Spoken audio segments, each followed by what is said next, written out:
السلام علیکم ویورز، اس قسط کے آغاز میں حائمہ خاتون گندوز کے ساتھ بیٹھی باتیں کر رہی ہوتی ہیں اور عبد الرحمن آتا ہے۔ وہ آ کر بتاتا ہے کہ جاندار صاحب آپ سے ملنا چاہتے ہیں۔ جاندار اندر خیمے میں آ جاتے ہیں۔ حائمہ خاتون جاندار صاحب کو کہتی ہیں خوش آمدید، تشریف رکھیں۔ میں سنا ہے آپ ارطغرل سے فوری ملاقات چاہتے ہیں لیکن وہ یہاں پر موجود نہیں ہیں۔ جاندار صاحب کہتے ہیں کہ ارطغرل ہانلی بازار میں بھی نہیں ہے۔ حلیمہ خاتون کہتی ہے کہ ارطغرل ہانلی بازار کے مسائل اور قبیلے کے مسائل کے لیے دن رات کوشش کر رہے ہیں۔ میں اپنے قبیلے کی نائب سردار رہی ہوں، آپ کو کوئی بھی مسئلہ ہے تو آپ مجھے بتا سکتے ہیں۔ جاندار صاحب کہتے ہیں کل جو ہوا اس سے میرے صبر کا پیمانہ لبریز ہو گیا ہے۔ ارطغرل نے میرے صبر کو آزمایا ہے، اس نے میری عزت پہ ہاتھ ڈالا ہے۔ حائمہ خاتون کہتی ہے کہ آپ کا کیا مطلب ہے؟ آپ کی عزت ہماری عزت ہے۔ جاندار صاحب کہتے ہیں پھر اس نے یہ سب کچھ کیوں کیا ہے؟ ایک طرف آپ کا بیٹا ارطغرل ہے اور دوسری طرف آپ کی بہو ہے۔ وہ دونوں قبیلوں کو ایک دوسرے کے خلاف کر رہے ہیں اور اب میں یہ بتانا چاہتا ہوں کہ میں نے اس کے خلاف اقدامات کیے ہیں۔ حائمہ خاتون کہتی ہے کہ آپ کو اس کے خلاف اقدامات کرنے چاہیے جو بدامنی کی وجہ بنا ہے۔ جاندار صاحب کہتے ہیں آپ بھی اپنے بیٹے کی طرح میرے بیٹے کو مورد الزام ٹھہرا رہے ہیں۔ حائمہ خاتون کہتی ہیں کہ آپ اپنے بیٹے کو سمجھائیں، اور پھر جاندار صاحب وہاں سے اٹھ کر چلے جاتے ہیں۔ دوسری طرف گورنر کی بیٹی حلینا ایک جگہ موجود ہوتے ہیں۔ وہ قلعے میں واپس آنے کے لیے آ رہی ہوتی ہیں اور ان کے ساتھ کچھ سپاہی ہوتے ہیں۔ راستے میں وہ آرام کرنے کے لیے ایک جگہ رکتے ہیں کہ اتنے میں ان پر حملہ ہو جاتا ہے۔ سپاہیوں پر تیر کی برساتیں ہونا شروع ہو جاتی ہیں۔ ہیلینا وہاں سے ایک طرف بھاگنا شروع کر دیتی ہے۔ وہ ایک ایک کر کے سپاہیوں کو مارنا شروع کر دیتے ہیں۔ ہیلینا ایک طرف چھپ جاتی ہے اور دیکھنا شروع کر دیتی ہے۔ وہ سپاہیوں کو مار رہے ہوتے ہیں۔ دوسری طرف ارطغرل اپنے سپاہیوں کے ساتھ قلعے کی طرف روانہ ہو چکا ہے۔ ارطغرل کے ساتھ دوحان، ترگت اور عبد الرحمن ہوتے ہیں۔ وہ تقریباً قلعے پہنچ چکے ہیں۔ قلعے کے دروازے کے قریب پہنچ کر وہ گھوڑے سے اترتے ہیں اور ارطغرل سپاہیوں کو کہتا ہے کہ گورنر کو بتاؤ کہ ارطغرل سردار آئے ہیں۔ دوسری طرف ویسلس گورنر کو بتا رہا ہوتا ہے کہ اگر ہم ہانلی بازار سے کچھ بھی نہ منگوائیں تو ہماری سردیاں گزر سکتی ہیں۔ دوسری طرف جاندار صاحب اورال کو کہتے ہیں اگر میں نے شروع سے ہی تمہاری باتوں کا یقین کیا ہوتا تو ہانلی بازار ہمارا ہوتا۔ اورال کہتا ہے آپ حوصلہ رکھیں بابا، ابھی بھی ہانلی بازار ہمارا ہو سکتا ہے۔ جاندار صاحب کہتے ہیں انشاءاللہ۔ اتنے میں چولپان خاتون بتاتی ہے کہ حضور میں امید سے ہوں، گرمیوں تک آپ کے خیمے میں آپ کے پوتے کی آواز چہکے گی۔ جاندار صاحب بہت خوش ہوتے ہیں کہ اللہ تعالیٰ تو نے مجھے اتنی اچھی اولاد دی۔ اس کے بعد وہ اورال کو گلے لگاتے ہیں۔ اتنے میں کوتلوجہ آتا ہے اور وہ بتاتا ہے کہ سعادتین کو پیک آئے ہیں۔ جاندار صاحب کہتے ہیں کہ ان کو اندر بھیج دو۔ سعادتین کو پیک اندر آ جاتا ہے۔ جاندار صاحب اس کا ہاتھ چومتے ہیں اور ان کو خوش آمدید کہتے ہیں۔ سعادتین کو پیک کہتا ہے شکر ہے اللہ کا کہ ہم دوبارہ ملے ہیں۔ مجھے سلطان نے امن قائم کرنے کے لیے یہاں پر بھیجا ہے اور آپ مجھے یہاں پر کچھ دن مہمان کے طور پر رکھیں۔ جاندار صاحب کہتے ہیں آپ جتنے دن چاہیں آپ رہ سکتے ہیں۔ اس کے بعد جاندار صاحب چولپان سے کہتے ہیں کہ سعادتین کو پیک کے لیے دعوت کا اہتمام کرو جو ہماری روایات کے مطابق ہو۔ دوسری طرف ایک سپاہی نے ہیلینا کو بھی تیر مار دیتا ہے۔ وہ تیر ہیلینا کے کندھے پر لگتا ہے۔ وہ ایک درخت کی مدد سے اپنا تیر توڑتی ہے اور وہاں سے بھاگ جاتی ہے۔ دوسری طرف بمسی ایک جنگل میں بیٹھ کے کھانا کھا رہا ہوتا ہے۔ ہیلینا تیر لگنے کی وجہ سے بہت مشکل میں ہوتی ہے۔ اتنے میں وہ گر جاتی ہے اور بمسی دیکھتا ہے کہ ایک لڑکی ہے۔ ہیلینا بھی بمسی کو دیکھ لیتی ہے۔ وہ دیکھ لیتی ہے کہ جن سپاہیوں نے حملہ کیا تھا انہوں نے بھی بمسی جیسے ہی کپڑے پہنے ہوئے تھے۔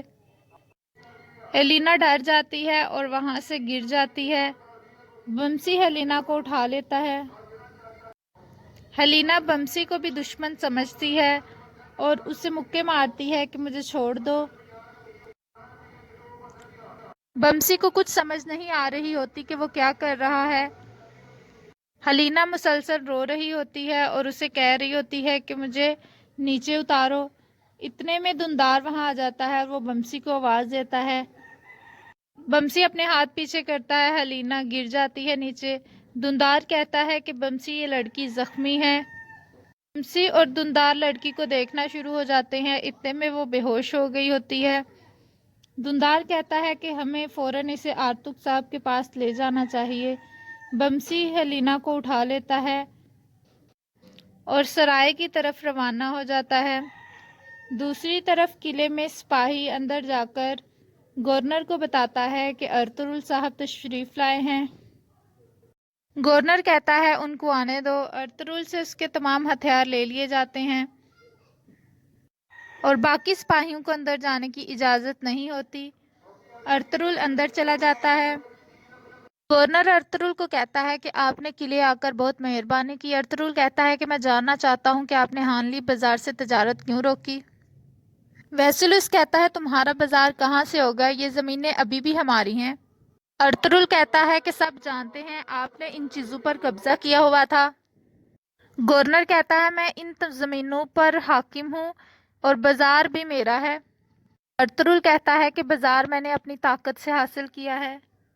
ارطغرل کہتا ہے کہ میں یہاں پر اس لیے آیا ہوں تاکہ کچھ دکانداروں کے آپ نے قرض دینے ہیں اور آپ کو وہ قرض واپس کرنا ہوں گے۔ گورنر کہتا ہے کہ تم نے دکانوں پر حملہ کیا، تم نے ہانلی بازار پر حملہ کیا اور اب تم مجھے ان کے لیے ہی قرض لینے آئے ہو۔ ارطغرل کہتا ہے کہ مجھے اپنے بازار کے تاجروں کا فائدہ دیکھنا ہے کیونکہ وہ میری ذمہ داری ہیں اور آپ کو بھی اپنے قلعے کی ذمہ داری لینی ہوگی۔ دوسری طرف جاودار قبیلے میں سعادتین کو پیک جاندار کے خاندان کے ساتھ کھانا کھا رہے ہوتے ہیں۔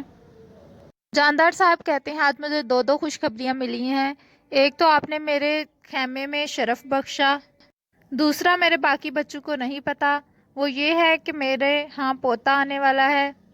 اسلحان بہت خوش ہوتی ہے اور اس بات پر مبارکباد دیتی ہے۔ سعادتین کو پیک کہتا ہے کہ اللہ کرے وہ اپنے ماں باپ کا فرما بردار ہو اور اپنے سلطان کا وفادار بنے اور ایک بہادر شخص بنے۔ اتنے میں سعادتین کو پیک کے لیے خط آتا ہے، وہ خط پڑھنا شروع کر دیتا ہے۔ سعادتین کو پیک کہتا ہے کہ ارطغرل نے قلعے کا دورہ کیا ہے آج۔ دوسری طرف ارطغرل اور ویسلس کی بحث جاری ہوتی ہے، اتنے میں پیٹروس وہاں پر آ جاتا ہے اور وہ کہتا ہے، وہ سپاہیوں کو کہتا ہے کہ تیار رہو اور ارطغرل کے سپاہیوں پر حملہ کر دو۔ دوسری طرف سعادتین کو پیک ارطغرل کے بارے میں بات کر رہا ہوتا ہے۔ آلیار صاحب کہتے ہیں کہ آپ نے ارطغرل کے بارے میں بہت کچھ کہا، لیکن یہ جان لیں کہ ارطغرل کبھی بھی سلطان کے خلاف بغاوت نہیں کر سکتا۔ سعادتین کو پیک کہتا ہے کہ تم ابھی بچے ہو، تم اس کے بارے میں کچھ نہیں جانتے، اس نے پہلے جہاں پر وہ رہتا تھا وہاں پر بھی سلطان کے خلاف بغاوت کی تھی۔ آلیار کہتا ہے لیکن جہاں تک میں جانتا ہوں کہ ارطغرل منگولوں کے خلاف بہت اچھی اور بہادری سے لڑا تھا اور جو وہ سب کچھ ہوا تھا وہ صرف ایک غلط فہمی تھی۔ سعادتین کو پیک کہتا ہے کہ میں نے سلطان کو خط لکھا ہے اور ارطغرل کی تمام غلط باتوں سے ان کو حالات سے باخبر کیا ہے۔ وہ اپنی ہر حد کو پار کر رہا ہے اور اب وقت آ گیا ہے کہ اسے افسوس دلایا جائے کہ جو وہ غلط حرکتیں کر رہا ہے۔ آلیار غصے سے اٹھ جاتا ہے اور کہتا ہے کہ مجھے اجازت دیں اور وہاں سے چلا جاتا ہے۔ اسلحان اور جاندار حیرانگی سے اس کی طرف دیکھنے لگ جاتے ہیں۔ جاندار صاحب سعادتین کو پیک کو کہتے ہیں کہ معاف کریے گا، آلیار ابھی بچہ ہے، وہ ارطغرل کے بارے میں کچھ خاص نہیں جانتا۔ دوسری طرف قلعے میں ارطغرل کے سپاہی کھڑے ہوتے ہیں۔ ترگت ان سے کہتا ہے کہ ہوشیار رہنا۔ اتنے میں ایک آدمی جاتا ہے اور جہاں پر میٹنگ ہو رہی ہوتی ہے اس کمرے میں جاتا ہے۔ دوہان کہتا ہے کہ یہ بہت غصے میں گیا ہے، یقیناً کوئی اچھی خبر نہیں ہے۔ ایک خط دیتا ہے، وہ کہتا ہے یہ خط میں ویسلس کو دینا چاہتا ہوں۔ ویسلس خط پڑھتا ہے اور غصے سے ارطغرل کی طرف دیکھنا شروع کر دیتا ہے۔ گورنر کہتا ہے کہ اس خط میں کیا لکھا ہے؟ ویسلس کہتا ہے کہ میں آپ کو یہ خط پڑھ کر بتاتا ہوں۔ وہ خط پڑھنے لگتا ہے۔ گورنر اور ویسلس دونوں وہ خط پڑھ کر پریشان ہو جاتے ہیں۔ دوسری طرف سعادتین کو پیک اورال کو بتاتا ہے کہ ارطغرل وہاں پر گیا تو ہے لیکن وہ زندہ واپس نہیں آئے گا۔ اورال کہتا ہے کہ اس سے کیا مطلب ہے آپ کا؟ سعادتین کو پیک کہتا ہے کہ ہم نے ایک چال چلی ہے۔ اتنے میں اسلحان خاتون چائے لے کر آتی ہیں۔ سعادتین کو پیک بہت غور سے اسلحان خاتون کی طرف دیکھنا شروع ہو جاتا ہے۔ جاندار صاحب آتے ہیں اور وہ ایک خنجر لے کر آتے ہیں۔ وہ سعادتین کو پیک کو دیتے ہیں اور کہتے ہیں کہ آپ نے میرے خیمہ کو عزت افزائی بخشی ہے تو اس کے تحفے میں آپ کو یہ دینا چاہتا ہوں۔ دوسری طرف ویسلس گورنر کو بتاتا ہے کہ ہیلینا پر حملہ ہو گیا ہے۔ گورنر بہت زیادہ پریشان ہو جاتا ہے۔ دوسری طرف ترگت اور دہان باہر کھڑے ہوتے ہیں اور اتنے میں ویسلس کے سپاہی ان پر حملہ کر دیتے ہیں۔ ترگت، عبد الرحمن اور دہان بھی ان پر جپٹ پڑتے ہیں۔ دوسری طرف گورنر بہت زیادہ پریشان ہو جاتا ہے اور وہ ارطغرل کو کہتا ہے کہ اس کی ذمہ دار تم ہو۔ وہ ارطغرل پر اپنی تلوار اٹھا لیتا ہے۔ ارطغرل کہتا ہے کہ یہ سب کچھ میں نے نہیں کیا بلکہ یہ ایک سازش ہے۔ گورنر کہتا ہے کہ میری بیٹی پر حملہ ہو گیا ہے اور تم یہ کہہ رہے ہو کہ یہ ایک سازش ہے۔ ارطغرل تلوار پکڑ لیتا ہے اور یہاں پر اس قسط کا اختتام ہوتا ہے۔ ویڈیو پسند آئے تو لائک کریے گا، کمنٹ کریے گا اور شیئر کریے گا۔ تھینک یو، اللہ حافظ۔